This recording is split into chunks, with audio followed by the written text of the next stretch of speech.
Welcome back to Tinygrams Games. I'm here with another Star Wars Destiny video, and this is part 2 of my looking at the Rivals draft set cards. This time we're going to look at the dice cards that are not the characters. These are the most important cards in the set.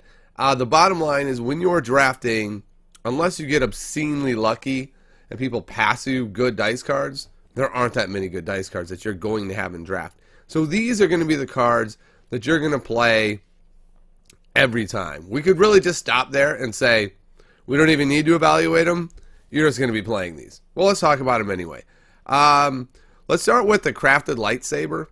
This is a really interesting one because it's pretty strong, but you can only play it on an exhausted character. If you don't have a character with melee or a couple of dice with melee, let's say you just have Anakin with melee, it's hard to link up that +3, so you're really playing it for the 2 and the resources. I'd say this is the one that has actually hit the board the least for me, because you end up having to play it on an exhausted guy, so you don't get the value that round. That target becomes the character if you don't have a lot of dice cards out. So this ends up being a card that if I get it early, I'm not that excited. I'd rather have some of my other dice cards early. What I will do is if we get later in the game and another character's become the target, then I'll put this on the non-targeted character, and it can be really good. But definitely this is a card that I've been a little bit underwhelmed by in draft thus far. So we'll see how that improves, especially if you think about if you're playing it only with Anakin, and then it's like both of them have a melee side with dollars on it. It's like, it's expensive to get this going. And so it's good, but I'm not super excited about it. Fang Fighter is an automatic include in every red deck for me. And really, it's a reason for me to want to play red no matter what. It's really that good. One of the things I'm finding is that supports are just utterly amazing in draft. They're what we thought they were, like in early Awakenings, where it was like, oh my goodness, they can't kill the guy now. It stays around forever. And it seemed amazing. And then you realized, oh, they're kind of slow. Now you can't play battlefield mechanics at all. But in draft where the game is just kind of slow, this card's really good. Also, one of the problems with Constructed is with all the removal, with these really good supports, you'd roll them out and then they would just instantly remove it. That'd be the die they remove. There's not a ton of removal in draft.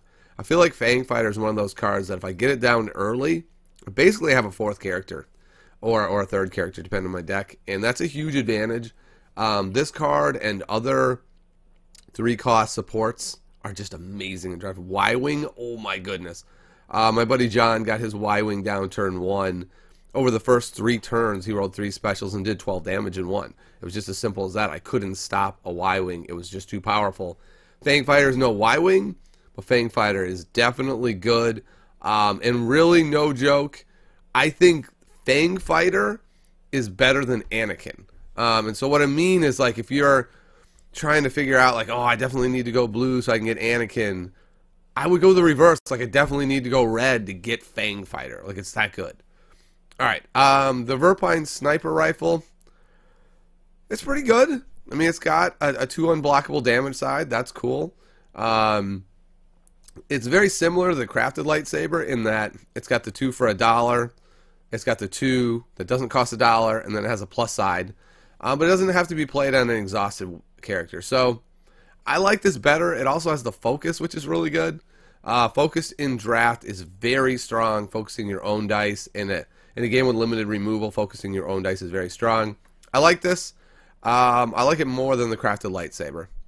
Alright, the T-21 Repeating Blaster is the best weapon in draft. Other maybe than Vibro Sword, just because of the redeploy. This card is insane. The first time I saw it, I evaluated it more for Constructed, and I was like, it's not that great. Like, it's just not that great. But in draft, it's bonkers. So it costs you 3. Okay, that's a lot. And it only has 2 sides that do damage, so it's very much like the Verpine and the Crafted. And then it has the plus side as well. But that special is so strong. It's obscene. Because you roll it, yes, it costs you $1, but for some reason in draft, I always seem to have extra money, especially late game. You roll it, it does 2, it hits it again, it does 4? That's huge in draft. Oh my goodness, 4 out of nowhere. It's just enormous. And like I said, it's hard to remove sides, so it's going to be really good. And there's a lot of cards that offensively let you turn dice to a side. It's just a really, really strong card. I like it a lot. Vibro Sword, redeploy. That's the name of the game here. It's a good weapon anyway. Having a 1 side and then a 3 side. But redeploy is really, really rare in draft. And I think it's the biggest difference between draft and constructed is redeploy. In constructed, there's always going to be redeploy that's happening. It's just hard to be like, I'll blast this guy down. Ha ha ha. Oh, right. Redeploy. Now they overwrote and it went over to another guy. In draft, though, whoever they put that weapon on is pretty much the target, because that's the 2 dice character now, and you just have to kill it. And this 1 Vibro Sword may be the single card with redeploy in your whole deck. So it's really critical. It's a card I generally don't play out immediately. I will. But I really like to just drop it on top of something after they've committed to a guy.